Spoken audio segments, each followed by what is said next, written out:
নে বান্ধবী, আজকে মা বাবা বাড়িতে কেউ নেই, আজকে ফুল পার্টি করব। চ চ খা। খা। ম্যাগিটা কিন্তু সেই বানিয়েছি। খা খা।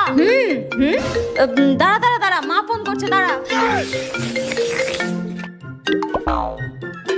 হ্যাঁ মা বলো। কি রে, তুই কোথায় রে? এই তো সুস্মিতাদের বাড়িতে আছি। ওই চোরটার বাড়িতে তুই আবার গেছিস? তোকে না কতবার বারণ করেছি ওর সাথে একদম মেলামেশা করবি না। ও তো একটা ছেলে নয়, 10টা ছেলের সঙ্গে প্রেম করে বেড়ায়, আবার মদ বিড়ি সিগারেট সবকিছু খায়। তুই আজকে বাড়িতে আয়, তোর হচ্ছে। শোন না, মা না এক্ষুনি আমাকে বাড়ি যেতে বললো। আমি বলেছি আমি তোর বাড়িতে রয়েছি। মা খুব প্রশংসা করছিল তোর, বলছিল সুস্মিতা মেয়েটা খুব ভালো। তোর সাথে থাকলে মা একটু টেনশন করে না, একটু ভয় পায় না। যাই হোক, আমি তাহলে বাড়ি যাই। নে এটা নিয়ে যা। no.